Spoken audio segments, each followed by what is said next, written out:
ACSত পঞ্চম স্থানত উজলিল বজালীৰ টুটুমণি কাকতি। দৰিদ্ৰতা কেতিয়াও শিক্ষাৰ ক্ষেত্ৰত হেঙাৰ হ'ব নোৱাৰে। দৰিদ্ৰতাৰ প্ৰাচীৰ ভাঙি লোকসেৱা আয়োগৰ ফলাফলত ACSত পঞ্চম স্থান লাভ কৰিলে বজালীৰ টুটুমণি কাকতিয়ে। পিতৃৰ বিয়োগৰ পিছত টুটুমণি কাকতিয়ে নিজেই পৰিয়াল চলাব লগাত পৰিছিল।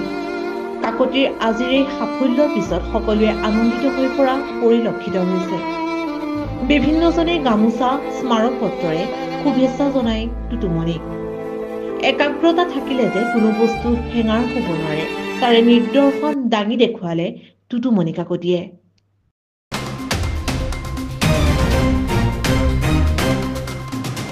বহুত এটা ভাল খবৰ গোটেই অসমবাসী বা বজালীৰ কাৰণে কেনেকুৱা অনুভৱ হৈছে?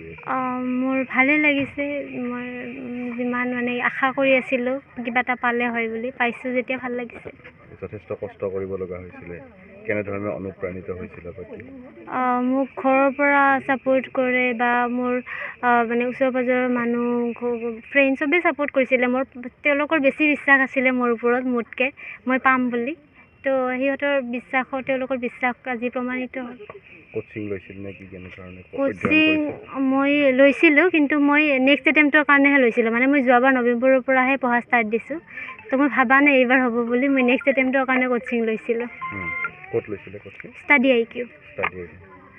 যিসকলে অহাবাৰ এই পৰীক্ষাত অৱতীৰ্ণ হ'ব তেওঁলোকৰ উদ্দেশ্যে কি ক'ব? কষ্ট কৰি থাকক, কষ্ট কৰিলে নিশ্চয় ভাল ফল পাব। স্কুলীয়া শিক্ষা ক'ত গ্ৰহণ কৰিছিলে? মই JNV স্বৰভোগ। কেনেধৰণে সহায় কৰিছিলে আত্মীয় কুটুম্বৰ বা শিক্ষকসকলে বা কেনেধৰণে?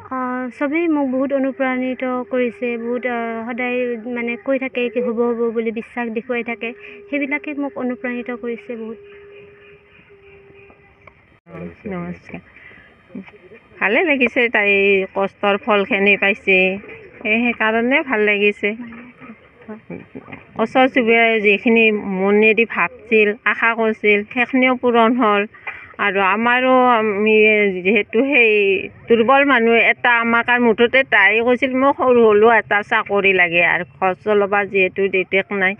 সেইকাৰণে তাই বহুত কষ্ট কৰিছিল চাকৰি এটা পোৱাৰ কাৰণে, আৰু আজি এইটো সফল হ'ল।